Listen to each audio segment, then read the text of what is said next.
Hey, how are you? Fantastic. How are you doing today, sir? I'm doing well. It's exciting to be talking about this important work and to be chatting with folks around the country. I am so glad you said important work, because that's the first thing I want to talk about is how thankful and grateful I am that you have teamed up with BET, with America in Black, because this is a conversation starter and we've got to get that talk going.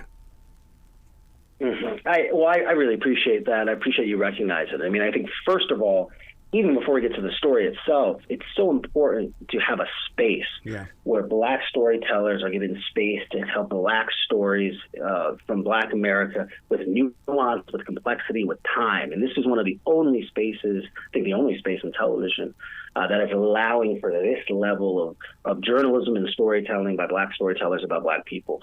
And so I think that's really important. That's why I'm really happy and excited to be involved. I think secondarily, to me, this is a calling for you. It's got to be, because the way that you share this story, and like you're talking about that space, it's like somebody said, I've made room for you. Now do something.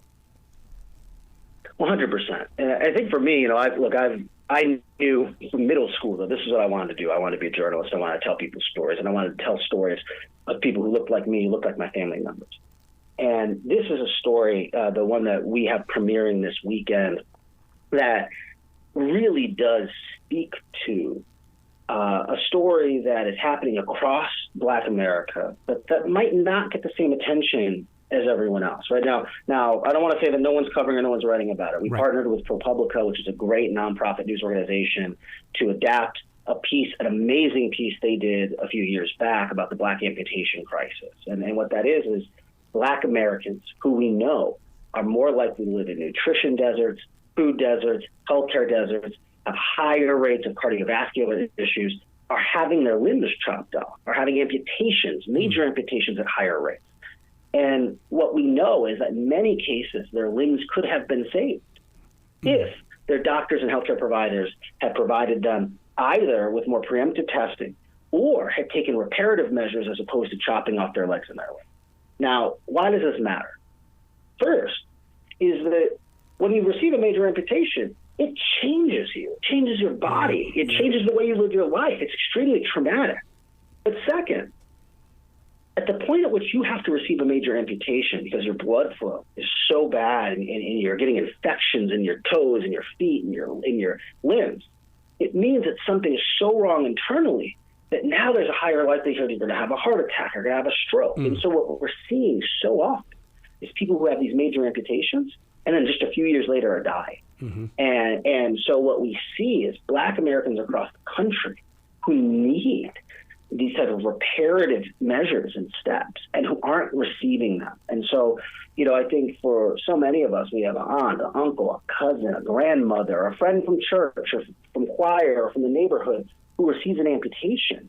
And I think that it's why this story just stood out to me as something that was important and something that was worth pursuing. Man, just the way that you were sharing that with me, I work at a grocery store. I am with the community, and I see what you just spoke of. And I will be a changed man because of this few minutes that you and I have had here. You have given me a complete... Now I've got to get more conversation involved in this with those in my store. Mm-hmm. Well, I think that's the hope. It's the aim, right? It's that we look around, we see something happening. And I think in a lot of ways, the role of journalist is to ask the question, well, why? And what's going on? And how do we stop it? And I think so often we make everything so personal. And I get that, especially with healthcare, right? Well, I don't really know what's going on here, or maybe that person should have eaten better.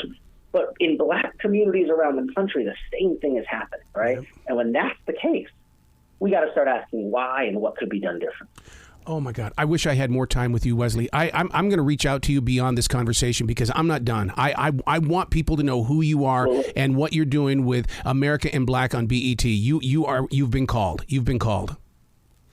I really appreciate you. Look, anytime I'm here anytime. And I cannot wait to hear what you think of this weekend's episode, 10 p.m. on Sunday on BET or on Paramount Plus if you stream it. Yep. And we'll be on social media talking about it. And we want to hear not just from you, but also, of course, from all your listeners and your folks, because we know that these are stories that are happening far beyond the community that we're telling the story in. happening in communities across the country. Man, you be brilliant today, okay, sir? Thank you so much. I appreciate you. You have a great weekend.